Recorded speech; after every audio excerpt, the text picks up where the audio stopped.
Well, are projects to go green affecting our natural playgrounds? 2 years ago, Nevada voters said the state must receive 50% of its energy from renewable sources by the year 2030. And tonight, a massive proposal is getting heat over how it could affect where we hike, bike, and camp.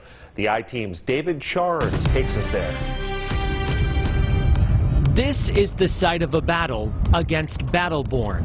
If you listen closely, you can hear the war cries. You know, we are screaming to the top of our lungs to try to save this mesa. Lisa Childs is talking about the Mormon Mesa, a sprawling flat-topped hill 45 miles northeast of the Las Vegas Valley. She wants to save it from the proposed Battleborn solar project, a solar array that would cover the more than 9,000 acres here with panels, batteries, and roads. I don't want to look at 9,180 acres of solar panels when I come up here.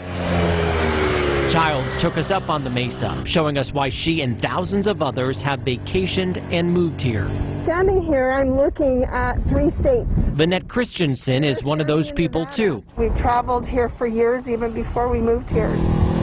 Thousands come to this natural playground to ride and relax, camp, and create.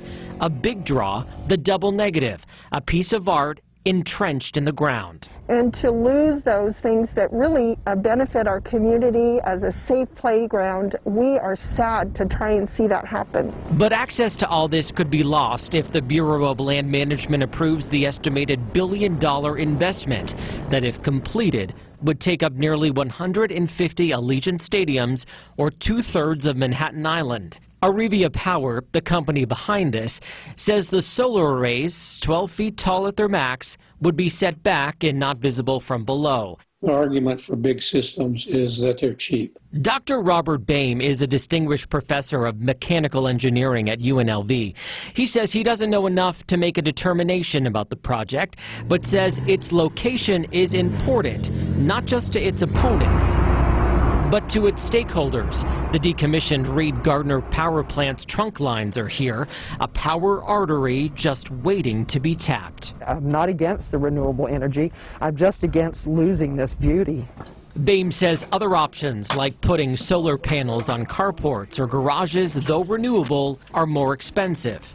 I think when somebody wants to build this big of a plant, that it's got some potential that should be looked at for sure. Looking at this is methodical. BLM identifying potential conflicts with Battleborn.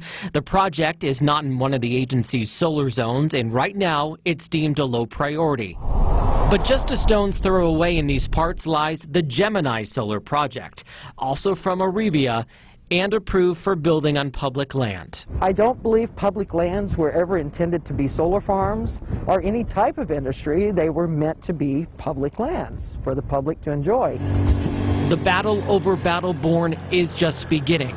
Studies will be completed and more input gathered as our energy needs grow and time ticks toward Nevada's energy goals. It's just going to totally destroy this area. I mean, that's the best way I can put it. A spokesman for Arevia said Battleborn's managing partner was unable to be interviewed, but they did answer some of our questions.